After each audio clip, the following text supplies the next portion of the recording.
Bonjour à tous, bienvenue dans ce webinaire sur le burn-out. Le thème, c'est comment l'éviter et comment en revenir. Alors, c'est des thèmes vastes, hein, on pourrait y passer des heures, on pourrait y passer des jours même.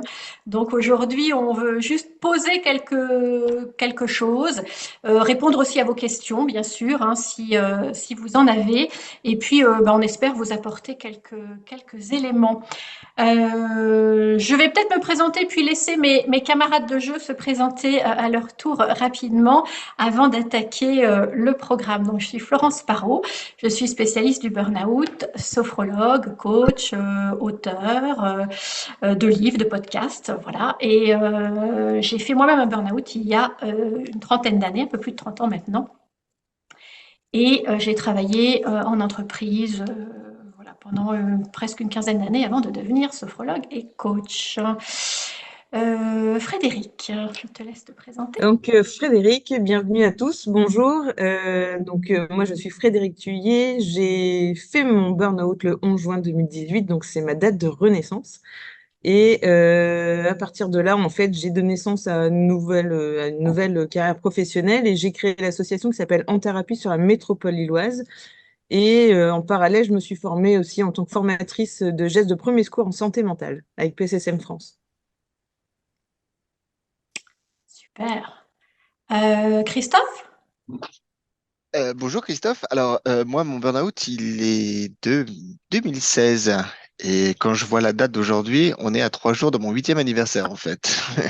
Donc je suis un vieux burn-outé. Je suis vieux par l'âge aussi, hein, mais bon je suis pas le seul. J'ai co-créé avec Marc qui va se présenter dans un instant le club des burn-outés des bienveilleurs après nos burn-out respectifs. Et puis c'est un super. Je suis vraiment content d'être là parce que avec Florence on se connaît depuis la fac. Et dites-vous Mm. qu'on s'est perdu de vue, et c'est le burn-out qui nous a ramené, voilà, qui nous a rappelé qu'on était des belles personnes et que ça faisait tellement longtemps qu'on s'était pas parlé. Donc, on est super content d'être là avec Frédéric aussi. Marc, Oui, donc comme Christophe l'a dit, moi je suis aussi co-créateur du club des Burnoutés. C'est suite à mon retour de burn-out en janvier 2020 qu'on a décidé avec Christophe effectivement d'en faire quelque chose, de faire quelque chose de nos expériences et de créer le club en commençant déjà par des podcasts permettre à des personnes de raconter leur histoire. Et puis, de fil en aiguille, on est venu à interviewer d'autres personnes qui travaillent autour du burn-out, des coachs, des médecins, etc., pour parler en toute bienveillance de ce sujet qui touche malheureusement beaucoup de personnes. Et une des particularités, mais on en reparlera peut-être tout à l'heure, c'est qu'on est revenu dans notre entreprise. Donc ça aussi, c'est quelque part, ça n'a pas été simple, hein, justement, peut-être qu'on témoignera un petit peu là-dessus aussi. Beaucoup de gens changent de voie, changent de vie. Nous, on a décidé de revenir. Bon, l'idée a trotté dans notre tête quand même, mais on l'a fait. Mais ça n'a pas été sans mal. Et aujourd'hui, on travaille beaucoup en interne aussi pour sensibiliser sur le burn-out, sur la gestion du stress. Formidable, c'est super. Voilà, on s'est dit à tous les quatre que ça pouvait être intéressant de vous apporter de nos témoignages, de nos connaissances sur le sujet. Donc, ce que je vous propose, c'est de commencer par déjà redéfinir le burn-out, juste pour qu'on sache de quoi on parle tous ensemble, parce que c'est quand même pas mal. Et puis après, on a donc deux aspects qu'on veut évoquer, hein, les signes en amont à repérer pour pouvoir l'éviter, pour soi-même et pour les autres. Hein. Et puis, eh bien, après un burn-out, comment est-ce qu'on accompagne le retour au travail? Donc déjà, quelques mots sur le burn-out. Il y a plein de définitions qui existent. Tout le monde ne parle pas exactement de la même chose. Moi, ma définition, celle que je préfère, c'est de dire que le burn-out, alors déjà c'est un syndrome, bien sûr, c'est un syndrome d'épuisement total, physique, émotionnel et mental, qui dure dans le temps hein, et qui est dû à trop de tout pendant trop longtemps. Je pense qu'à peu près tout le monde peut se reconnaître dans cette définition-là. Euh, c'est un épuisement total, c'est-à-dire c'est pas entre guillemets dans la tête, hein, c'est l'ensemble. Et ce qui est important, c'est que le burn-out, il commence dans le corps, même s'il affecte toute la personne, dans toute sa globalité. Il commence dans le corps, et ça, c'est pas souvent suffisamment dit. Et c'est vraiment un point sur lequel j'aime beaucoup insister, parce qu'on ne se rend pas forcément compte. Hein. Le burn-out se produit comme une conséquence de stress et j'allais dire de trop-plein accumulé pendant des années, et va surcharger les surrénales qui sont donc en charge des hormones de stress, et donc on arrive à avoir des surrénales qui sont épuisées. Et c'est quand les surrénales sont épuisées que d'un coup, on s'effondre. Et donc il y a ce démarrage du burn-out proprement dit, au moment où il y a un effondrement physique de la personne. Souvent d'ailleurs, il y a un effondrement physique d'une façon ou d'une autre. Et à partir de là, il y a un dysfonctionnement total au niveau du corps, au niveau du mental, hein, du cerveau, au niveau de la personne dans son ensemble. Ça touche tous les aspects. Et effectivement, c'est dû à une accumulation de beaucoup de choses. Alors, il y a beaucoup de travail qui amène à ça, mais aussi il peut y avoir tout un tas de facteurs internes ou environnementaux qui font que, eh bien, ça fait un petit burn-out. Un burn-out, ça dure pas 2 jours, ça dure pas 2 mois. Une fois qu'on est en burn-out, on en a pour des mois et des mois. La plupart des spécialistes aujourd'hui s'accordent à dire que 1 an pour se remettre d'un burn-out, c'est même le minimum. Hein, il y a eu un moment où on disait, oh, 6 mois, 12 mois, ça va aller. Maintenant, on parle de 12 à 24 mois quand même, parce que la plupart du temps, en tout cas moi je le constate avec les personnes que je reçois, et je sais que beaucoup d'autres spécialistes du burn-out le constatent, les personnes sont dans un état de plus en plus j'allais dire presque de plus en plus épuisé, quelque part comme si le burn-out était de plus en plus grave dans la plupart de ses manifestations. Si on m'avait dit ça il y a plus de 15 ans, j'aurais dit que ce n'était pas possible, mais la réalité, elle est là. Voilà l'essentiel de ce que je voulais poser aujourd'hui, hein. On pourrait en parler pendant des heures. Est-ce que Frédéric, Christophe ou Marc, vous voulez ajouter quelque chose avant qu'on passe à nos 2 thèmes principaux? Non, comme tu l'as dit, hein, c'est vrai que c'est un processus qui peut durer longtemps, hein, en amont. Il se passe beaucoup de choses en amont. Nous, on en parle effectivement en interne aussi parce qu'on parle beaucoup de la gestion du stress et de la courbe du stress pour expliquer comment on en arrive à un stress chronique et puis surtout à s'épuiser à un moment donné quand on arrive à un certain seuil. Et pour que les personnes arrivent à identifier justement ces signes annonciateurs dont tu parlais, qui viennent du corps aussi et qu'on n'écoute pas assez souvent. Et voilà, c'est important d'avoir ça en tête, de savoir comment ça se produit, la durée, et puis oui, que la période de reconstruction peut être longue. Non, pour ma part, j'ai rien d'autre à rajouter, à part le fait qu'effectivement, on a cette notion d'impact du stress sur une plus ou moins longue durée. Et j'ai le sentiment, quand nous, on accompagne aussi des personnes, que la phase de rétablissement va dépendre aussi en amont de tout le processus aussi du stress. Donc, s'il y a eu 15 ans de stress, voilà, c'est cette notion de parcours aussi, où on se dit, si, de durée du stress, d'intensité, qui va aussi impacter sur la période de rétablissement aussi de la personne. Moi, je te rejoins complètement, Frédéric. J'ai souvent entendu, alors on parle pas tous de la même chose, mais la notion de burn-in, hein, donc cette période avant, alors je sais que tout le monde l'utilise pas, mais effectivement, il y aurait une corrélation, hein, entre cette période-là, où on se brûle tout doucement, et puis la période effectivement de récupération. Et puis, comme on aime bien le dire avec Marc, hein, c'est chacun fait son burn-out. Donc, ça va prendre plus ou moins de temps en fonction des personnes. Et comme cette période avant de se brûler peut être plus ou moins longue. Mais ne pas oublier effectivement, je pense que c'est important, hein, Florence, ne pas oublier effectivement que la santé, c'est un tout, hein, c'est la tête et puis le corps. Et quand on est en burn-out, les deux nous parlent. Tout à fait, tout à fait. Alors, je vous propose de passer au... Alors, on va y passer, mais on ne sait pas à quoi, mais on va y passer. Je pense que Florence a un petit problème de réseau. Oui. On va attendre un Sur les petit signes à instant. repérer en amont. Vraiment, hein, Et ben voilà. On t'a perdu quelques instants, Florence, mais voilà, on va parler des signes en amont, c'est ça? C'est ça. On va lui laisser le temps de revenir. Il y a peut-être une tempête sur la Creuse, parce que pour info, Florence habite dans la Creuse. Alors, est-ce que la tempête lui est tombée dessus? Je ne sais pas. Bon, c'est pas grave. Frédéric, Non, tu veux c'est pas attaquer sur les signes, si tu veux, en attendant que sur les Florence signes, revienne? oui. Après, je pense que nous, on a eu chacun nos signes avant-coureurs aussi en amont en fait du burn-out. moi, pour ma part, je dirais, enfin, et ça, on s'en aperçoit en fait après d'être sorti en fait de cette phase de rétablissement. Pendant, on est vraiment dans cette phase de déni que tout le monde appelle. Oui, tu t'es pas rendu compte, on a été présent, on voit ton irritabilité, etc. Tu deviens tendu, hyper, enfin voilà, hyper trop, hyper trop, hyper trop.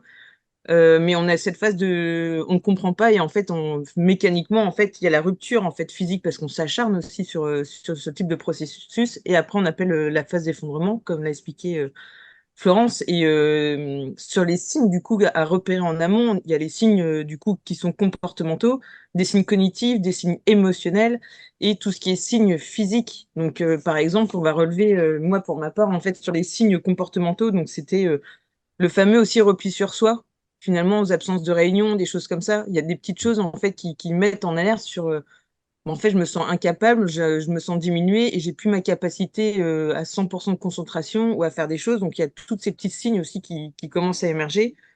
Euh, des signes cognitifs, donc là, comme je l'ai dit, c'est tout ce qui est signe de concentration, des troubles de la mémoire. Donc, finalement, on commence à oublier aussi des choses, enfin, pour ma part. Et, des troubles de l'attention, tout ce qui est indécision, etc. J'avais relevé aussi tout ce qui était angoisse, hypersensibilité, colère, donc la moindre réaction aussi sur la sphère émotionnelle, en fait, prend des proportions un peu plus grandes que dans une situation de psychique normale, en fait. Et effectivement, est arrivé du coup forcément tout ce qui est signe physique, donc d'une fatigue généralisée, où finalement je me suis aperçue que un week-end ne suffisait plus en fait à récupérer en ressources. Puis finalement, j'ai commencé à poser le vendredi, le lundi pour récupérer, qui n'a pas suffi. Vient 2 semaines de vacances, et ben c'est le même topo. Et là, on se dit on peut plus y aller et on est cloué parce que le physique stop. Et des douleurs multiples, effectivement, il y a eu cette notion de douleur chronique qui s'est installée, donc des maux de dos, des problèmes aussi d'articulation, enfin voilà, enfin voilà, tout était consumé en fait de l'intérieur, et ça, j'avais pris conscience une fois la phase de rétablissement, dans mon parcours en tout cas.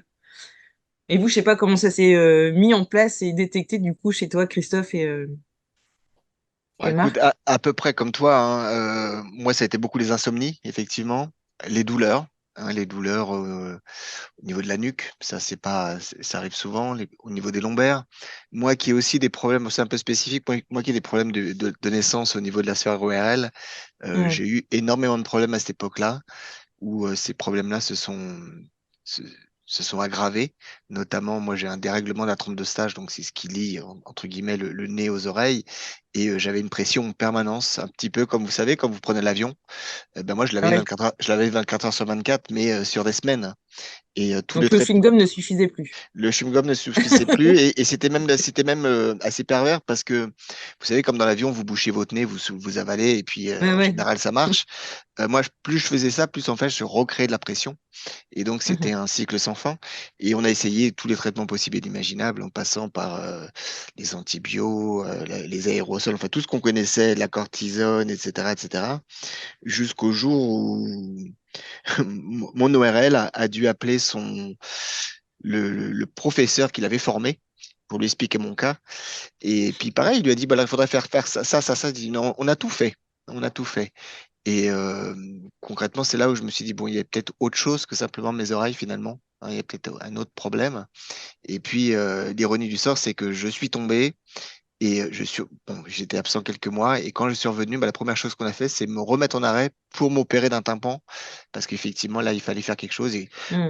pour les bricoleurs, je sais pas s'il y a des bricoleurs, mais on a fait un truc très simple, hein. On a rajouté comme si c'était une plaque de placo sur mon tympan en se disant, bah, si un jour il faut faire un trou, on pourra faire un trou et pour évacuer un petit peu tout l'air. Donc voilà, c'était un peu de la mécanique, mais voilà, sinon c'était à peu près les mêmes mots que toi, Frédéric. Marc, toi, Mm. t'en as eu d'autres, hein, je Ah, crois. Hein. moi, j'en ai eu, ouais. Enfin, j'ai eu les problèmes de sommeil, les réveils nocturnes constants toutes les nuits, la fatigue le matin, ça.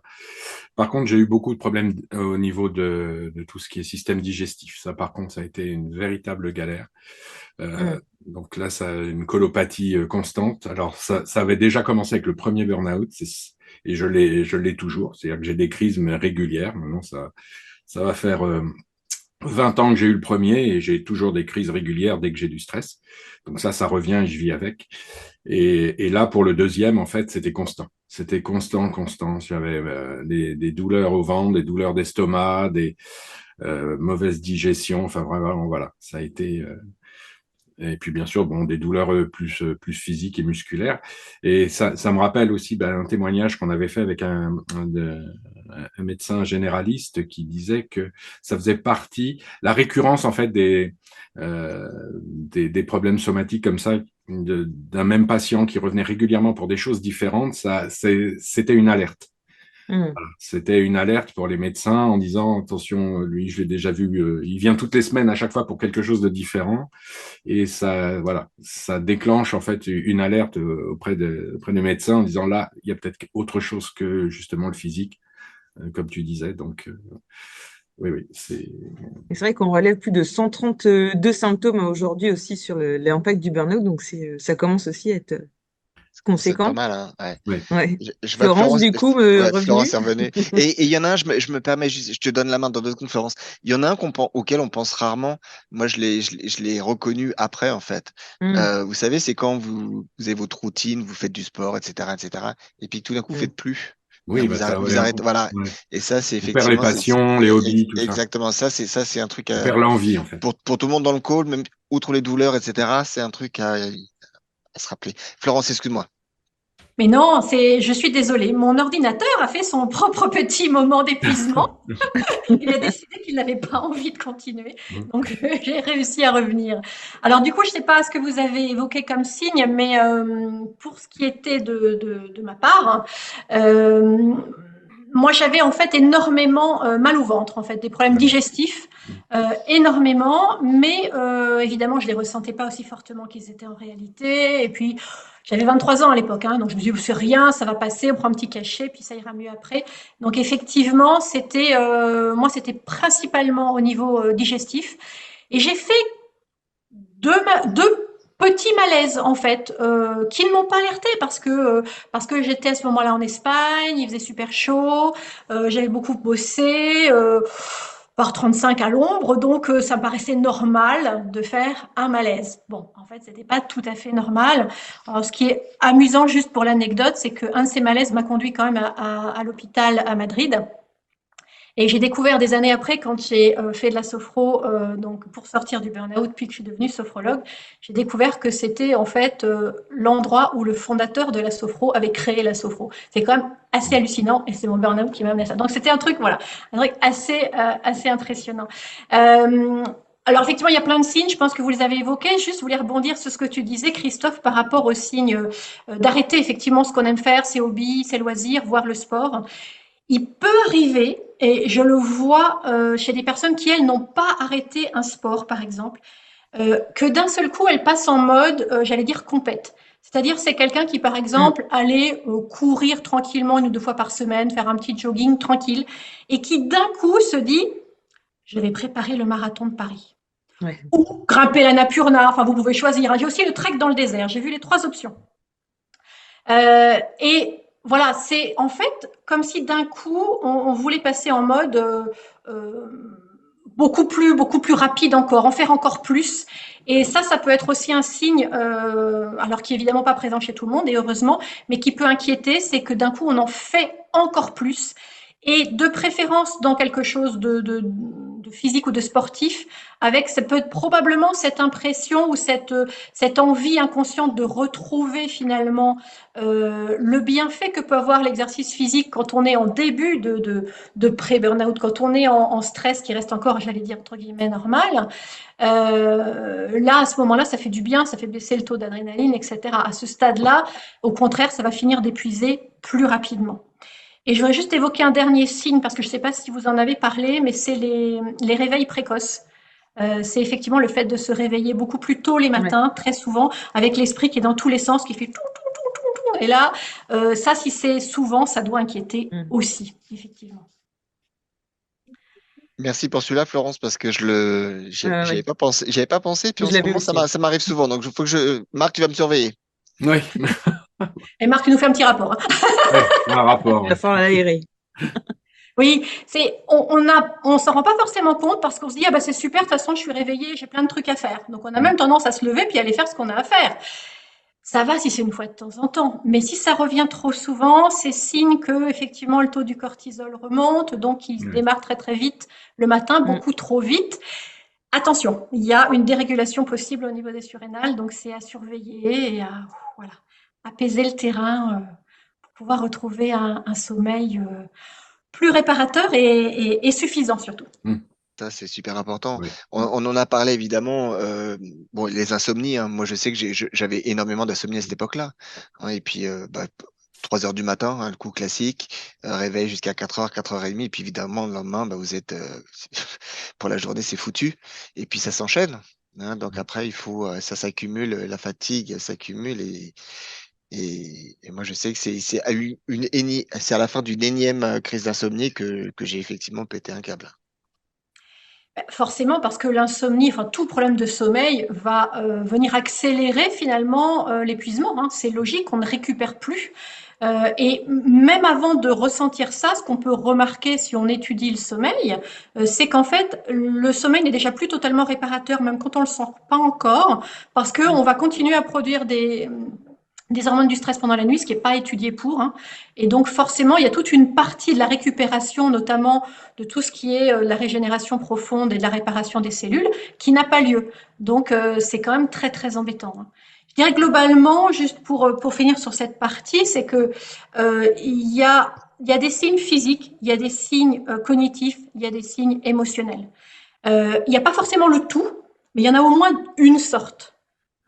Et ce que je remarque chez les personnes qui viennent me voir, c'est que ce dont ils se rendent compte le plus facilement, c'est en général le cognitif, c'est-à-dire, tiens, je sais même plus démarrer ma machine à laver ou je reconnais pas mes nouveaux collègues dans le couloir. Et éventuellement les signes émotionnels du type ah bah je me mets à crier contre tout le monde alors qu'avant c'était pas du tout dans ma nature, ou je fonds en sanglots 2 fois par jour sans ce que moi je pourrais appeler une raison apparente. Et finalement, c'est les signes physiques qu'il peut y avoir qui sont le moins souvent entendus parce qu'ils sont masqués par un trop plein de cortisol. Donc c'est normal aussi. Hein. C'est pas un déni au sens psychologique comme Non. on entend habituellement. C'est une incapacité physiologique à l'entendre réellement. Mais même s'il y a que un ou deux signes, il faut vraiment être vigilant parce que ça peut faire une grosse différence de les remarquer. Et comme le corps est bien fait, ça agit en antidouleur, donc on ne sent plus le physique. Pour nous donner cette capacité à continuer, Ouais. puisque l'organisme se dit, ben voilà, la personne a besoin de continuer, donc on va y aller. Oui, ça va sur des choses précises. C'est fait en fait pour agir sur des moments précis où on a vraiment besoin de se dépasser. Le problème, c'est qu'on peut pas se dépasser en continu tout le temps. On n'est pas des super-héros, quoi. C'est pas comme ça que ça fonctionne. Même les super-héros, ils rangent la cape et les bottes au bout d'un moment. Hein. C'est pas en continu. Hein. C'est clair. Tous les sportifs de haut niveau. Ouais, ça, exactement. Non, mais ça, c'est super important parce que il y a notamment, je sais pour ceux qui arrivent encore à faire du sport avant de se brûler, hein, c'est souvent qu'on a effectivement des inflammations des tendons, des choses comme ça, hein, parce que c'est évidemment là le corps, à un moment donné, il a beau résister, mais quand c'est mécanique, ou les genoux aussi, hein, quand c'est mécanique, à un moment donné, malheureusement, ça lâche. Oui, tout à fait. Ça peut lâcher de différentes façons. Mm, mm. N'hésitez pas à poser des questions, hein, si vous avez des rebondissements, des choses comme ça. Moi, j'ai accès du coup au chat, donc je peux répondre et puis voilà, partager vos questions. Tout C'est à fait pour fait. ça aussi. N'hésitez pas à les mettre dans le chat. Du coup, en attendant vos questions éventuelles, on va peut-être évoquer le retour au travail. Hein, et puis du coup, comme ça, on finira par vos questions. Est-ce que voilà ce qu'on peut vous apporter en plus. Marc, tu veux peut-être démarrer sur voilà comment revenir et est-ce qu'il faut revenir, etc. Ah, ça, c'est une grande question et je pense que chacun trouvera sa réponse parce que c'est en fonction du vécu, des causes même hein, du burn-out, s'il est vraiment professionnel, s'il est lié à des personnes, s'il est lié à un environnement. Voilà, les décisions sont pas les mêmes. Pour mon expérience, je sais que, alors, moi, j'ai été arrêté 1 an sur le deuxième burn-out et il m'a fallu déjà plusieurs mois, 5, 6 à peu près, pour que je reprenne à peu près mes esprits et que je commence à me projeter sur le futur. Mais avant, c'était pas possible. J'étais vraiment dans l'immédiat, dans le présent. Il fallait déjà que je sorte du présent. Mais avant, je n'y pensais pas. Et c'est vrai que quand la question est arrivée, ça a été long, c'est-à-dire que ça m'a tardé un bon bout de temps à savoir est-ce que finalement le burn-out était pour moi le signe de faire autre chose et peut-être de reprendre des choses que j'avais commencé étant jeune, que je voulais reprendre après, peut-être me focaliser plus sur des passions, des choses qui m'intéressaient énormément, ou est-ce que je voulais revenir dans mon travail? Et ça, je me suis posé la question longtemps parce qu'il y a énormément de choses qui rentrent en jeu. Quand on quitte son travail, c'est qu'effectivement, on perd une sécurité, on se lance dans l'inconnu. Est-ce qu'on est capable de se lancer dans l'inconnu? Est-ce qu'on est capable de changer de vie comme ça du tout au tout? Est-ce que ça nous correspond déjà? Est-ce que au niveau caractère, c'est quelque chose qui peut nous aller? Est-ce qu'on ne se met pas en danger finalement? Est-ce que ça ne risque pas d'être pire que ce qu'on avait? Enfin voilà, toutes ces questions-là, elles m'ont pris des jours et des nuits. Et finalement, j'ai coupé un petit peu la poire en deux. C'est-à-dire que j'ai décidé de revenir dans mon travail, mais à certaines conditions. Donc ça, j'ai travaillé avec mon médecin du travail pour ça.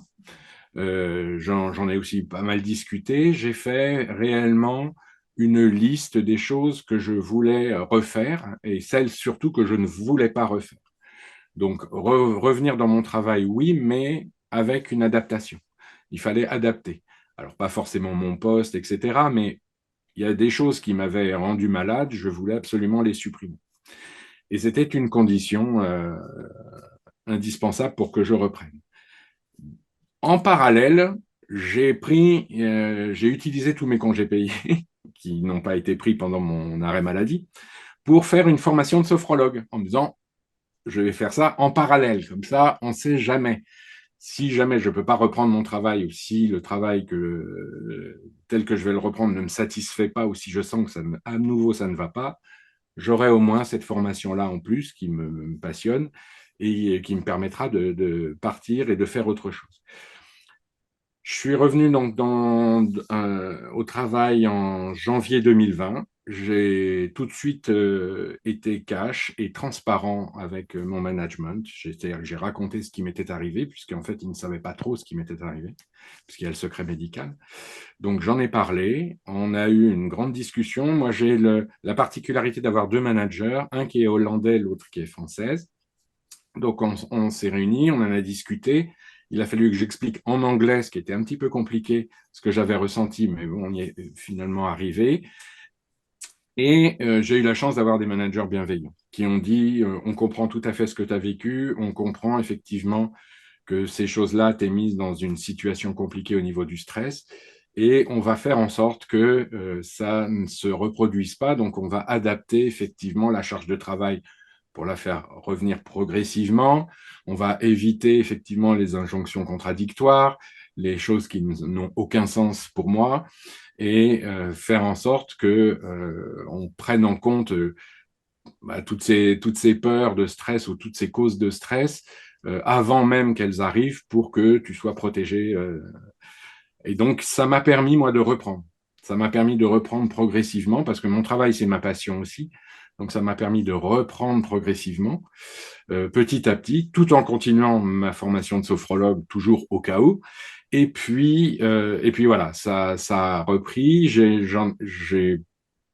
J'en ai profité pour, dans mon équipe, faire en sorte qu'on parle aussi de ça parce que je me suis dit, moi j'ai une équipe qui est européenne, donc j'ai des collègues qui sont partout en Europe.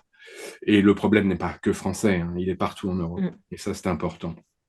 Donc, j'ai des collègues qui sont aussi soumis au stress, soumis à toutes ces choses-là. Et je voulais faire, en fait, et profiter de mon retour pour leur permettre à eux aussi de s'exprimer et de dire les choses. Et donc, on a mis ça en place dans l'équipe. On permet maintenant à chacun de s'exprimer, de dire ce qu'il ressent avant que les choses arrivent. Et ça, déjà, moi, je trouve ça très valorisant parce que ça valorise ma mauvaise expérience dans mon travail. Et puis, ça permet à d'autres ingénieurs et même à mes managers, parfois, d'exprimer lorsqu'ils ne vont pas bien.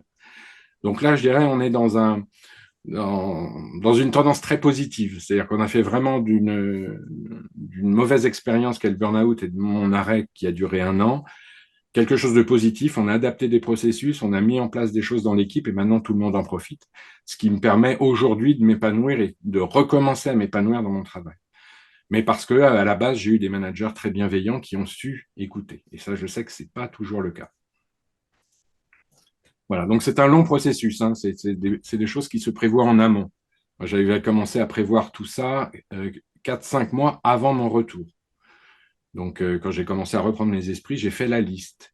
Je suis passé d'étape en étape avant de reprendre. Je ne suis pas arrivé comme ça en retour en me disant coucou, me voilà, je reviens et on recommence comme en 40. Non, non, tout était prévu et planifié. Et c'était important. Alors, je me permets parce que moi je connais, bon, on est juste de la même boîte avec Marc. Mm, Je connais d'une part les managers dont il parle et je connais la médecin du travail de l'époque. mm, Euh, on avait effectivement une chance énorme d'avoir une. Bon, ouais, Primella, elle n'est pas là, mais voilà, on va donner son prénom. Primella était une médecin du travail assez atypique aussi, mm, hein, qui a fait pas mal de choses, même en tant que, en sensibilisation. Moi, je me rappelle avoir fait une session sur le burn-out avec elle et mon PDG. Euh, Elle y allait franco, hein. Elle expliquait que effectivement, chez nous, on embauchait des gens et concrètement que toutes les personnes embauchées dans nos boîtes finiraient en burn-out. Vous voyez, donc elle y était bien franco, mais elle était énormément à l'écoute. Et Marc, il a raison. Le fait d'avoir ces deux managers, en l'occurrence super bienveillants, ça a été salvateur pour lui. Moi, c'était différent. Euh, D'une part, parce que mon manager a été vraiment une des causes. Hein, alors, ça n'a pas été la cause, hein, mais il était assez toxique, assez dans le micromanagement, etc. Et il a malgré tout fait des choses pas mal. C'est-à-dire que même, bon, quand je suis tombé, la première chose qu'il m'a demandé, parce que j'ai dû lui envoyer, je me rappelle plus, hein, mais j'ai dû lui envoyer un message en disant que j'allais être arrêté. Il m'a demandé déjà la première question, est-ce que tu souhaites que je, je te contacte de temps en temps pendant ton arrêt ou pas? Alors, ma réponse, elle a été très simple, elle a été non, s'il te plaît, fous-moi la paix. Je pense que je lui ai répondu à peu près comme ça, alors en anglais, hein, Marc, évidemment, parce qu'évidemment, je voulais pas entendre parler de lui. Pendant mon arrêt de travail, il m'a fait envoyer un joli bouquet de fleurs, parce il sait que j'aime beaucoup les fleurs. Donc ça, c'était un petit geste. C'était un petit geste, hein, mais c'était quand même sympa. Et puis quand je suis rentré, donc méthode américaine, un one-to-one, donc entretien tous les deux au téléphone, hein, en Teams, parce qu'on n'était pas dans le même pays. La première chose qu'il a fait, c'est qu'il s'est excusé. D'une part de son management, de son type de management, il a compris que bah, son type de management n'était pas adéquat. Et la deuxième chose, je crois, qui était la plus importante, c'est qu'il m'a dit clairement, écoute, parce qu'évidemment, je lui ai expliqué donc que j'avais fait un burn-out. Et il m'a demandé concrètement, voilà Christophe, je suppose que même si tu es rentré, tu es encore pas à 100% de tes capacités cognitives notamment. Euh, voilà ce que je te propose. Euh, je vais t'enlever certaines tâches en accord avec toi et tu me diras le jour où tu vas mieux si tu peux reprendre telle et telle tâche. Et ça a été super important parce que mm, concrètement, moi à l'époque, je bossais avec des prestataires à l'étranger, je voyageais en permanence, etc. Et alors, il a commencé par me dire, si tu es d'accord, pour l'instant, tu vas arrêter de voyager. Je lui ai dit, moi, ça me va très bien parce que de toute façon, j'étais encore fatigué. Et puis, voilà, je lui ai dit, écoute, moi, ça me va très bien. Je pense sincèrement que s'il m'avait dit, bon, à partir de maintenant, tu ne voyages plus, tu ne parles plus à tes prestataires, etc., je pense que je pouvais raccrocher et puis retourner voir mon docteur, hein. C'était une certitude. Donc voilà. Et puis, il y a un truc très important, il s'est excusé pour une raison très, très importante. C'est que plusieurs fois, pendant mes entretiens hebdomadaires avec lui, je lui disais, écoute, là, je suis en train de pleurer, ça va pas. Et la réaction, et ça parlera à tous les garçons ici notamment, mm, bah, la réaction classique, et je le blâme pas là-dessus parce que j'ai eu la même de la part d'amis d'amis de 30 ans qui m'ont dit, bah, allez Christophe, t'es un homme, tu dormiras ce week-end et ça ira mieux demain. Enfin, ça ira mieux lundi. Donc, il m'a fait la même réponse. Donc, il m'a dit, je suis désolé, je ne t'ai pas écouté. Donc, ça, je pense que c'était important. Et puis, mm, effectivement, et la chose que j'ai fait après, c'est que un petit peu comme Marc, tu l'as fait, hein, d'une manière un petit peu différente. Moi, j'ai invité mon équipe dans une réunion. D'une part pour m'excuser, hein, parce que vous savez très bien que quand vous tombez la première question enfin la première chose que vous dites, c'est ah, je mets mes collègues dans la mouise parce que je vais leur donner ma charge de travail. Donc je me suis excusé. Évidemment, leur réaction, c'était non, surtout t'excuses pas, on savait pas ce qui t'est arrivé, etc. Et puis, en fait, c'était ma première séance de session de sensibilisation parce que alors, il y a 8 ans, je connaissais pas grand-chose, ou 7 ans, je connaissais pas grand-chose, mais avec mes mots, je leur ai expliqué un petit peu ce qui m'était arrivé, le process, etc. Et évidemment, le fin mot de l'histoire, c'est faites attention à ça, ça, ça, pour que vous ne soyez pas dans ma situation. Donc, c'est moi, mon retour, il s'est fait aussi comme ça. Frédéric, et toi? Pardon, Marc, excuse-moi, Marc. Juste un petit truc, parce que je vois que Jean-Cédric a mis un petit commentaire en disant que avec Oui. toi, Christophe, on a eu beaucoup de chance avec nos managers. Oui, c'est vrai. Oui. C'est clair que c'est pas tout le monde n'a pas cette chance-là. Maintenant, je pense qu'il y a des choses aussi. Il faut pas hésiter. Je pense qu'il faut pas hésiter. Moi, j'ai eu l'occasion d'aider d'autres personnes à revenir après un burn-out dans la même entreprise. Elles avaient extrêmement peur de dire à leur manager. Alors, le manager n'était pas la cause, hein, donc ça, c'est un cas particulier. Mais le manager n'était pas la cause, mais elles avaient très peur de dire et de demander des choses. Et en fait, il faut oser.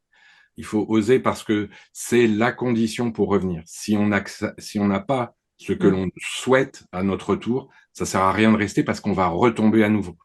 Donc il faut oser le faire. Après, le manager accepte pas. Ça, c'est plus compliqué, mais surtout, il faut pas se limiter dans ce qu'on souhaite avoir à son retour. Ouais, et puis je me permets, Marc, évidemment, hein, il y a aussi, alors moi je suis au CSE, donc j'accompagne pas mal de personnes hein, qui sont dans cette situation-là, et je connais aussi les cas contraires, hein, ceux qui reviennent et ça se passe pas bien. Ouais. Donc je te rejoins complètement, Jean-Cédric, hein. On a eu énormément de chance. On a eu de la chance. Hein. Et d'ailleurs, avec ces managers, on a continué, grâce à eux, à sensibiliser. Nous, on sensibilise, comme on l'a dit tout à l'heure, hein, on sensibilise énormément en interne. Moi, juste là, en 4 jours, j'ai fait 4 sessions à environ 200 ou 300 personnes de Microsoft.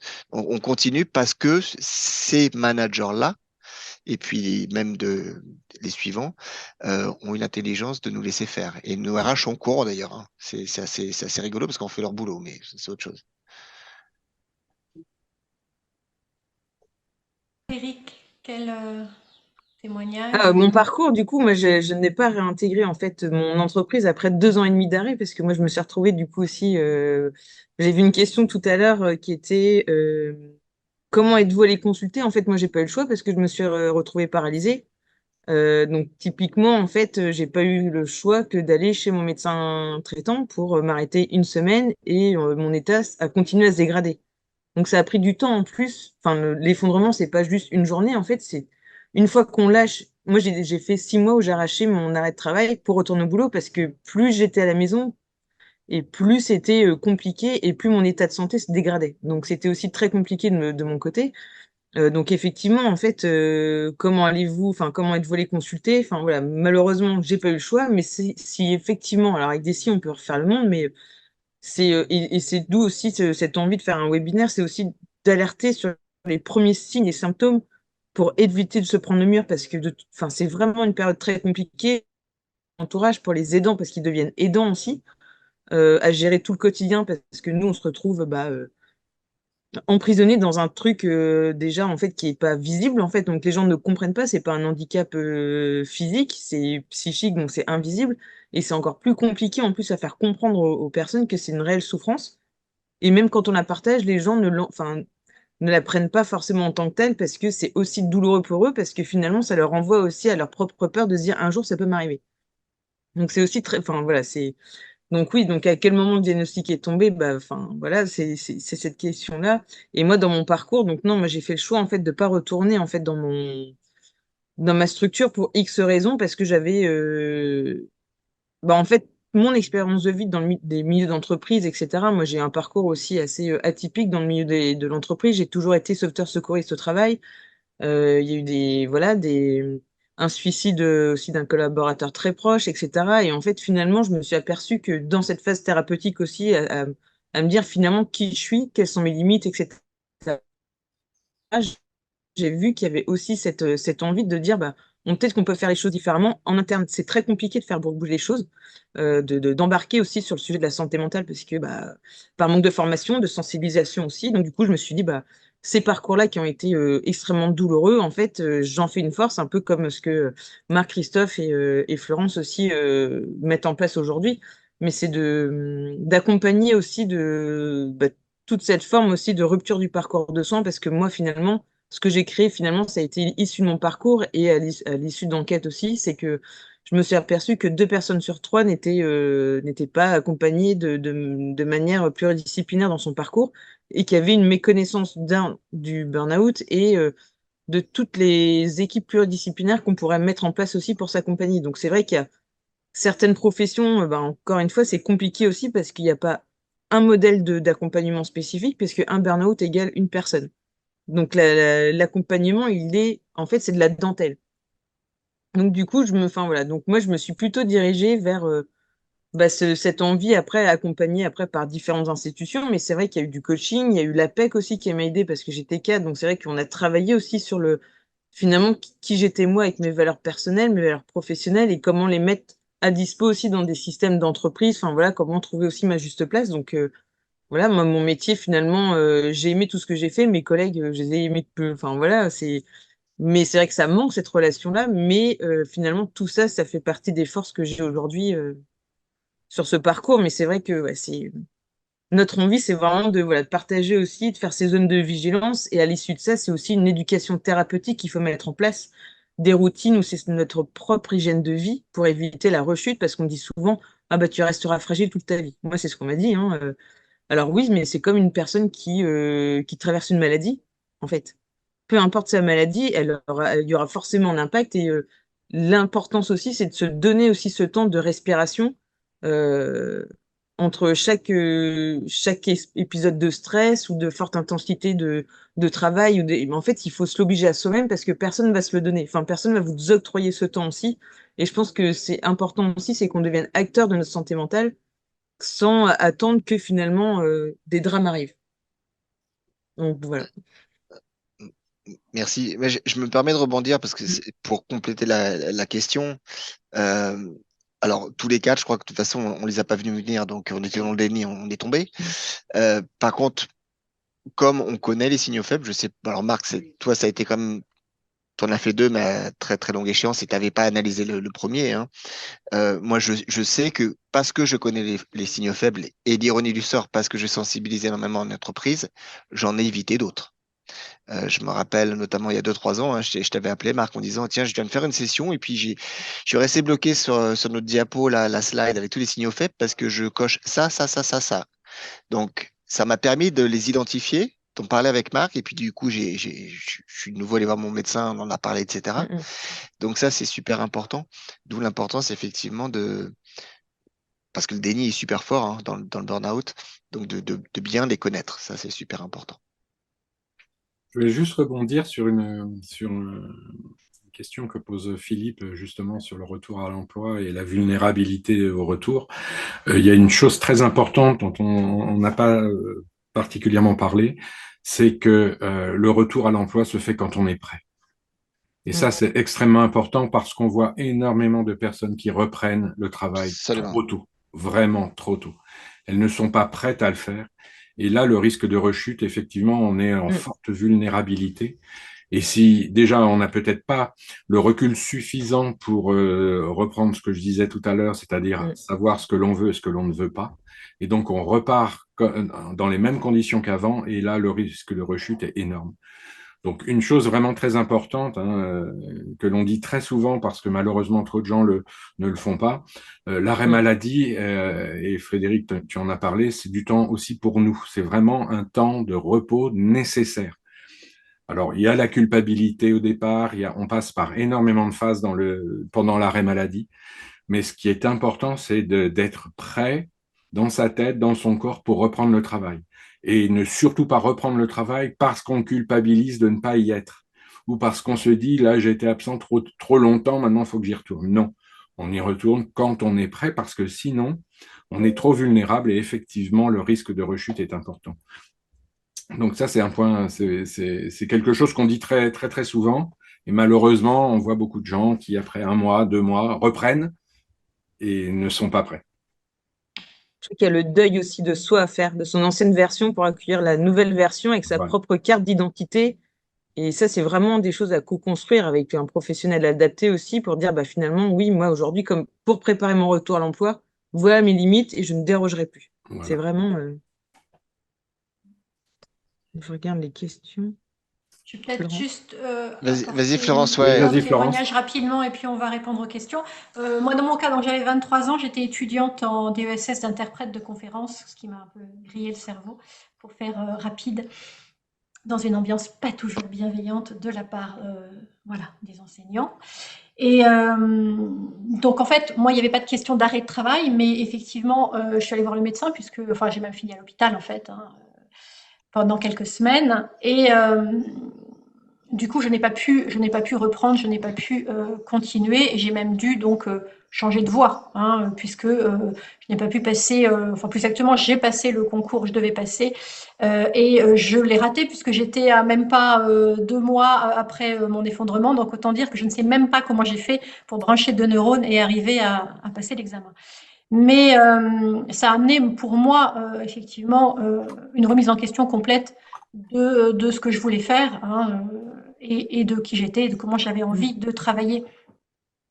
J'ai eu la chance d'avoir un médecin généraliste qui, alors je vois que j'ai une question sur les médicaments, qui effectivement m'a donné des médicaments au tout début, et qui très rapidement, hein, au bout de 2, 3 mois à peine, m'a dit, bon, les médicaments, ça va 5 minutes.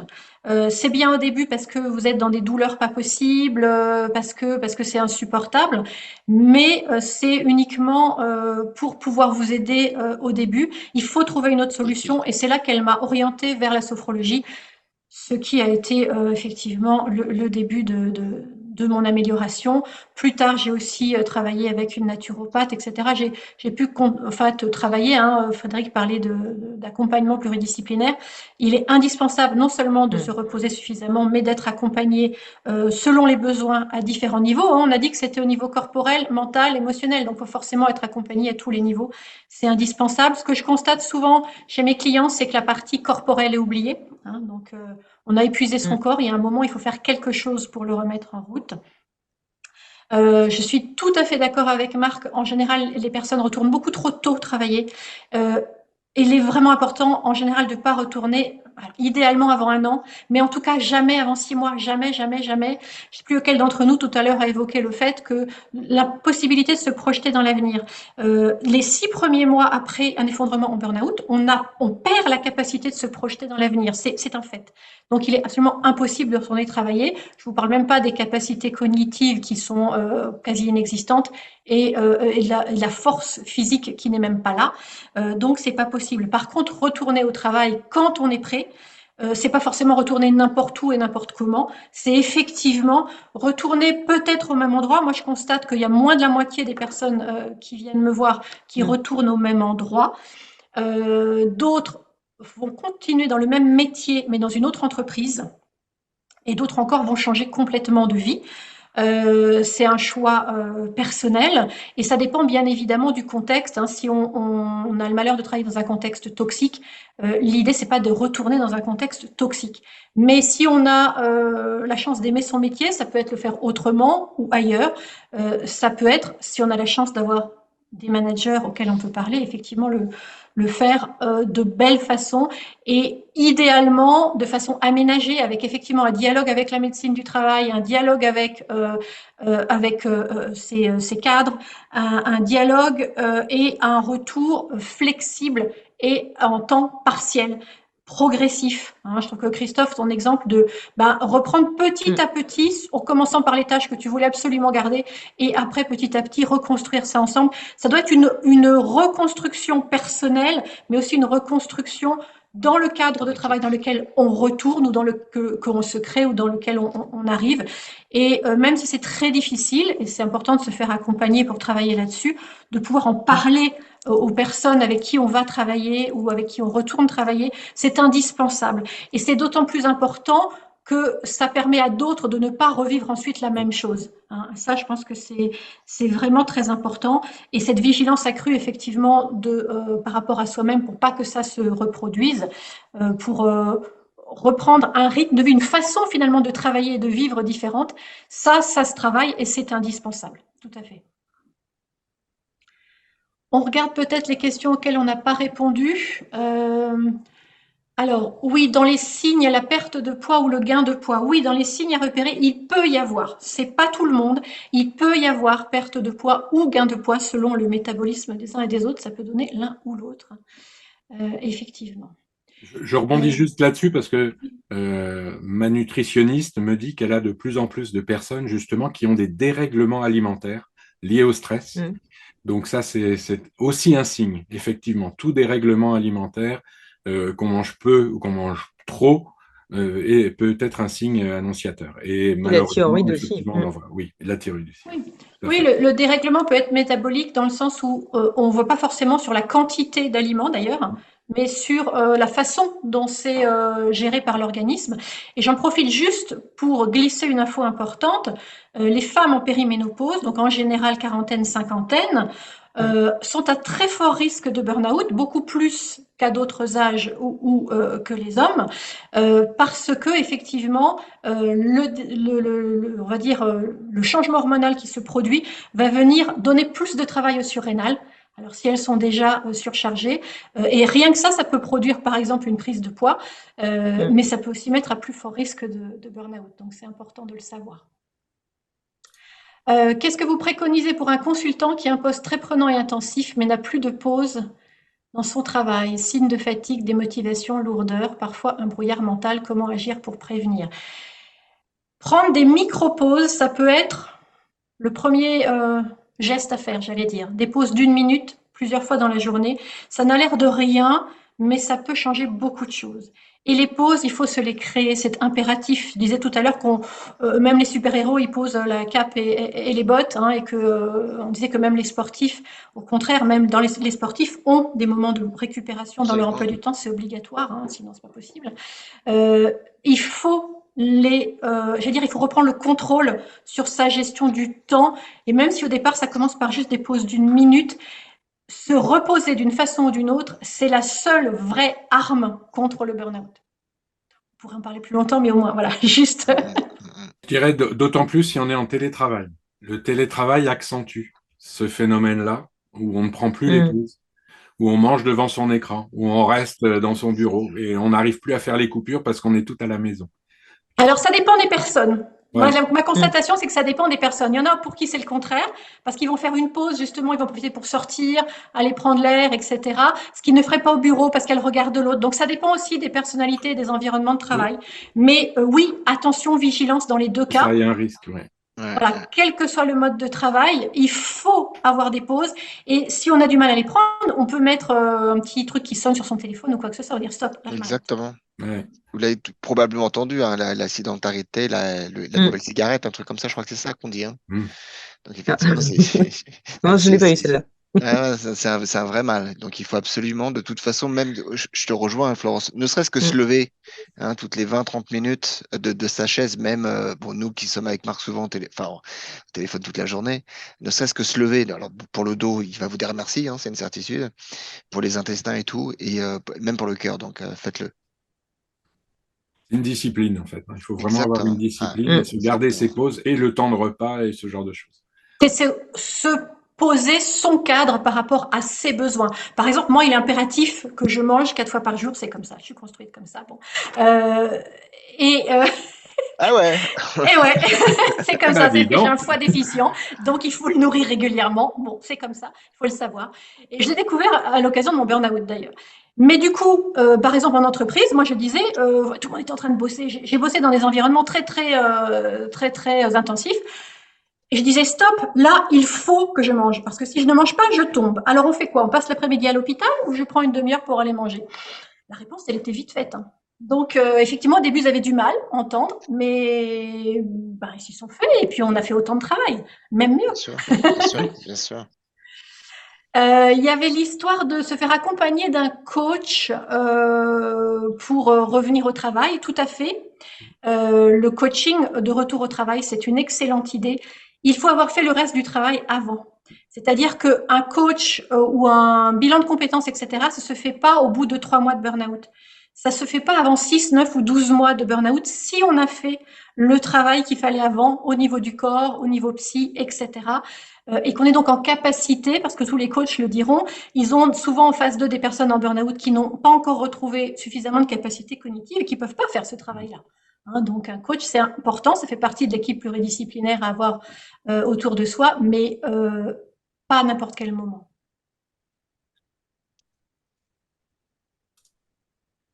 Alors, oui, la définition du burn-out, on pourrait y passer aussi des heures.